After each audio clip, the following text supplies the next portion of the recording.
Kaiser compressor maintenance এর part 2 ভিডিওতে আপনাদেরকে সবাইকে স্বাগত।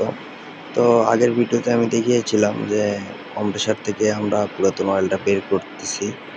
তো এখানেও দেখেন কিছুটা আছে। তো আমাদের সম্পূর্ণ অয়েল বের করা শেষে আমরা যত নিউমেটিক পাইপ আছে সেগুলোর কানেকশন ধীরে ধীরে খুলবো। তো দেখেন এখানে আমাদের টিম নিউমেটিক পাইপের কানেকশনগুলো ধীরে ধীরে খুলতেছে। এবং অবশ্যই যেগুলো পুরাতন পাইপ এগুলা আপনার হার্ড হয়ে থাকে, সুতরাং সতর্কতার সহিত আপনারা পাইপগুলা খুলবেন যেন খোলার সময় চাপ খেয়ে ভেঙে না যায়।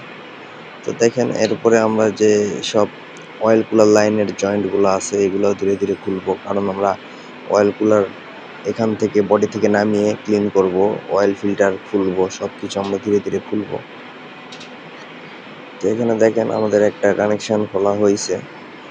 আর যত ইলেকট্রিক সেন্সর অথবা এগুলোর কেবলগুলো আছে সেগুলো আপনারা পলি অথবা কাপড় দিয়ে ভালোভাবে বেঁধে রাখবেন যেন এগুলো বডিতে শর্ট সার্কিট বা এই ধরনের কোনো দুর্ঘটনা না ঘটে। তো দেখেন এখানে আমরা কাপড় দিয়েই সুন্দর করে পেঁচিয়ে রাখতেছি। তো এবার আমরা যে এয়ার ডিসচার্জ লাইনটা আছে অয়েল ট্যাঙ্কের উপরে, তো এটা ধীরে ধীরে আউট করব, মানে খুলে ফেলবো, কারণ আমাদের অয়েল ট্যাঙ্কের উপরের ঢাকনাটা খুলতে হবে। তো এরও লাইনের যে নিউমেটিক পাইপগুলো আছে সেগুলো আমরা খুলে ফেলতেছি। তো দেখেন মোটামুটি আমাদের অয়েল কুলার খোলার কার্যক্রম শুরু হয়ে গিয়েছে। এখানে oil cooler plus air cooler দুইটা পার্ট থাকে, বড়টা অয়েল কুলার এবং ছোটটা এয়ার কুলার। তো আমরা এয়ার কুলার মূলত খুলবো না, খুলবো অয়েল কুলার। তো এখানে আমাদের অয়েল কুলার খোলার কার্যক্রম চালু হয়েছে। আর এদিকে দেখেন যে এয়ার ডিসচার্জের যে নন রিটার্ন ভালভ আছে, তো সেইটা খোলা হচ্ছে এবং এখানে একটা মার্ক করে রাখা হবে।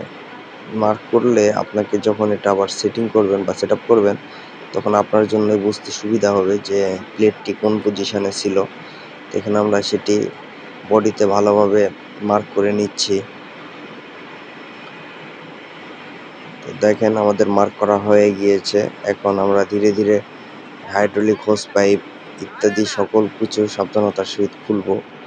আর এগুলো আপনারা যখন আবার পুনরায় ফিটিং করবেন তখন অবশ্যই pneumatic pipe, hydraulic hose pipe এগুলোতে ভালোভাবে হাওয়া দিয়ে নেবেন, কেননা এটা লং টাইম রান থাকার কারণে অয়েলটা অনেকটা আঠার মতো হয়ে এগুলোর সূক্ষ্ম ছিদ্রগুলো বন্ধ করে দেয়, আর যার কারণে অনেক সময় এই সমস্যার সম্মুখীন হতে হয়, কম্প্রেসার রানিং হয় না। তো এইরকম প্রবলেম আমরা আগেও ফেস করেছি, যার কারণে মূলতই আপনাদেরকে এই কথাটা জানিয়ে রাখলাম। তো দেখেন আমরা অয়েল ট্যাঙ্কের উপরের যে প্লেটটা আছে তার নাটগুলো ধীরে ধীরে লুজ দিচ্ছিলাম। তো আপনাকে সব নাট খুলে ফেলবেন না, হালকা করে লুজ দিয়ে রাখবেন।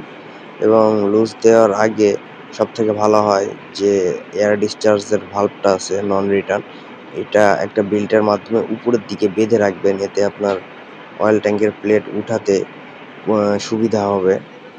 তো দেখেন এগুলো করা শেষ। আর আমরা অয়েল কুলারের যে লাইনটা এটা মূলত খুলে রেখেছি, কিন্তু যেহেতু অয়েল ফিল্টারটা এখনো খুলি নাই, তার কারণে আমরা একটা নাট আপাতত লাগিয়ে রেখে অয়েল ফিল্টারটাও খুলবো। তো আপনারা যেটি পরবর্তী ভিডিওতে দেখতে পারবেন।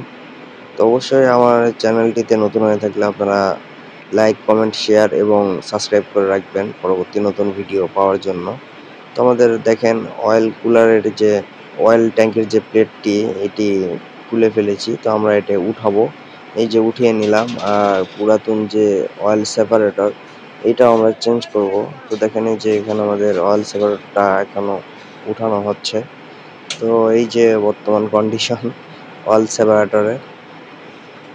তো এরপর আমরা অয়েল ট্যাঙ্কের ভেতরের অংশটি দেখব। দেখেন এটি চলার কারণে হালকা করে বাষ্প ধোঁয়ার মতো দেখাচ্ছে এবং মোটামুটি তেমন ময়লা হয় নাই।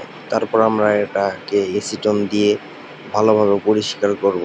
এটা হচ্ছে বর্তমান অবস্থা এটার। আর পরবর্তী ভিডিওর জন্য অপেক্ষা করুন। ধন্যবাদ সবাইকে।